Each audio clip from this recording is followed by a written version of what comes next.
Islamic scholar Mizanur Rahman Azhari তার একটি ওয়াজ মাহফিলে একটা বক্তব্যকে কেন্দ্র করে সারা দেশেই এক ধরনের সমালোচনা তৈরি হয়েছে। কেউ কেউ বলছেন এটি তিনি একটি দলকে উদ্দেশ্য করেই এই কথাটা বলেছেন, এবং এটা বাবার মূল কারণটা হচ্ছে তার এই বক্তব্যটাকে বিশেষ করে একটি রাজনৈতিক দলের পক্ষ থেকে যারা জামায়াত গণনার রাজনীতি করেন বা ইসলামী ছাত্র শিবির করেন তাদের এই এই বক্তব্যটা ট্রল করা এবং এই বক্তব্যটাকে প্রচার করা এবং এটাকে বিভিন্নভাবে নানা কমেন্ট যুক্ত করে বিভিন্নভাবে সমালোচনা করার কারণে এটা নিয়ে আলোচনা বেশ জোরাসুরি চলছে সোশ্যাল মিডিয়া আমরা দেখছি।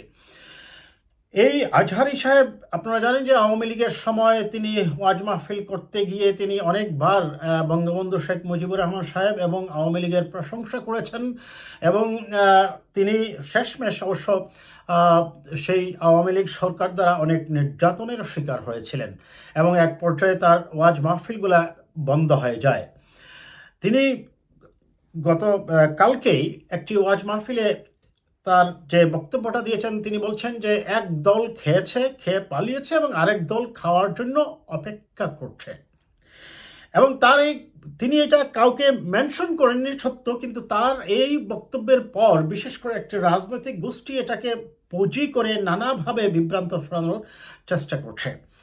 জনাব মিজানুর রহমান আজহারি সম্পর্কে যদি একটু বলতেই হয় প্রথমে, সেটা হচ্ছে যে এই সময়কার যে কয়েকজন ইসলামিক স্কলার বা যারা বক্তব্য দেন ওয়াজ মাহফিলে গিয়ে তাফসির করেন তার মধ্যে তাকেই আমি দেখি যে মোরলেস কি বলা যায়, অনেকটা রুচিশীল কথাবার্তা বলেন বা তার ওয়াজ মাহফিলগুলোও বেশ গুছানো থাকে।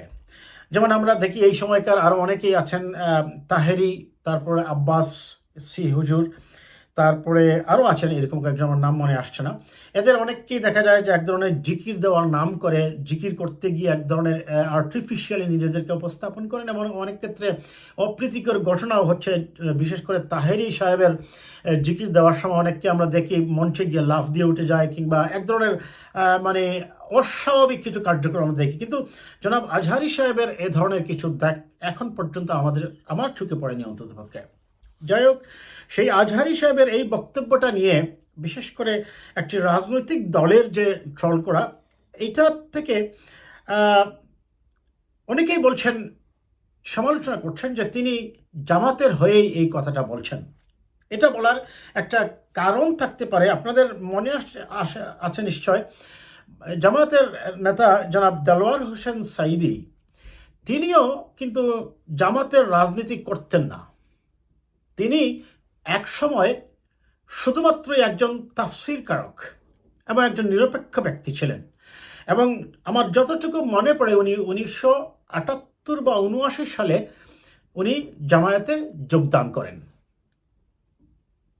যখন তিনি তাফসির করতেন এর আগ পর্যন্ত তখন তার নিরপেক্ষতা ছিল, দলের প্রতি আনুগত্য ছিল না, এবং তিনি যখন দলে যোগদান করেন বিশেষ করে জামায়াত ইসলামীতে, তখনই তাকে অনেক জায়গায় রাজনৈতিক বক্তব্য দেওয়ার কারণে, দলীয় বক্তব্য দেওয়ার কারণে, জামাতের পক্ষ হয়ে রাজনৈতিক সভা করার কারণে অনেক জায়গায় কিন্তু প্রতিরোধের মুখে পড়তে হয়েছিল। যাই হোক, আমরা মনে করি মত প্রকাশের স্বাধীনতা প্রত্যেকটি মানুষেরই আছে, কিন্তু আপনি যখন একটা উদ্দেশ্য নিয়ে আপনি একটু সবাই যাবেন, গত 15 বছরে কারা ছিল জানেন তো?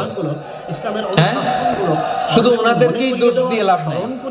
স্বাধীনতার পর থেকে শুধু শাসকের হাত বদল হয়েছে, আমরা কিছু পাই নাই, ঠিক কিনা বলেন? তখন খুব স্বাভাবিক শুধু ওনাদের দোষ দিয়ে কি লাভ? একদল খাইছে আর একদল খাওয়ার জন্য রেডি হয়ে আছে।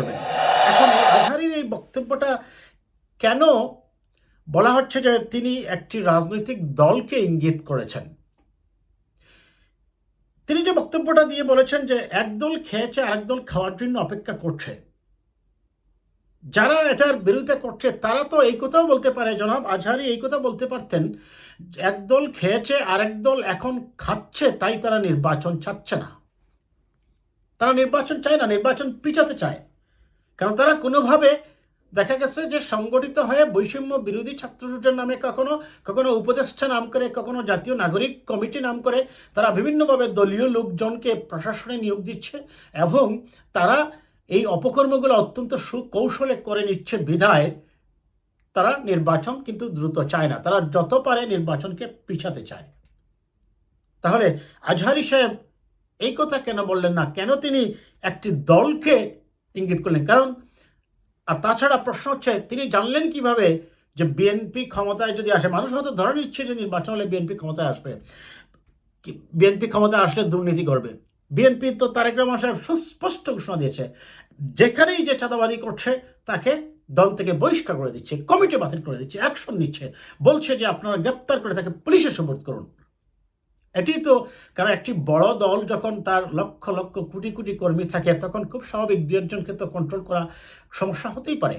কিন্তু প্রশ্ন হচ্ছে, বিগত সরকার এই তার দলের লোকজন অপরাধ করার কারণে তাদের বিরুদ্ধে অ্যাকশন নেয়নি, কিন্তু বিএনপি কি করছে?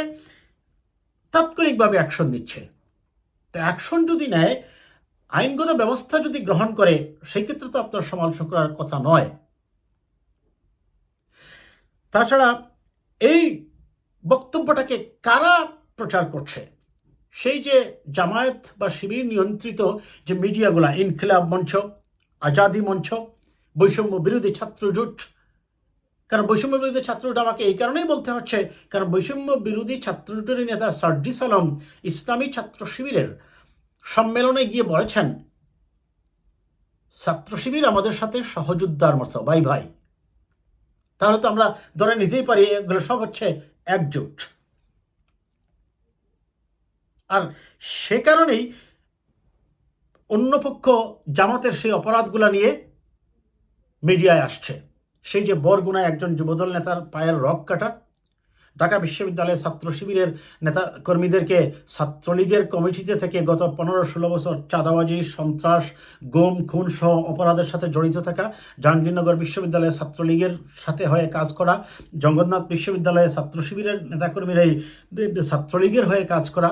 তার মানে হচ্ছে তারা সময়ের প্রয়োজনে, তাদের স্বার্থের প্রয়োজনে সময়ে সময়ে ক্ষণে ক্ষণে খুলস পাল্টাচ্ছে, যখন যেমন তারা তেমন সাজছে। এত বছর ছাত্রলীগের হয়ে অপরাধ করেছে, এখন ছাত্রলীগ নেই, তাই তারা খোলস পাল্টিয়ে ছাত্র শিবিরে চলে আসছে। এই বিষয়গুলো তো আলোচনায় আসতেছেই।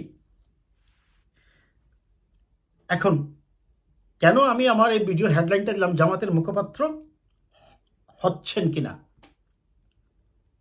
ওই যে সাইদি সাহেব তো আগে মাহফিল করেছিলেন, আকারে ইঙ্গিতে অনেক দলকে কিন্তু তিনি বলতেন।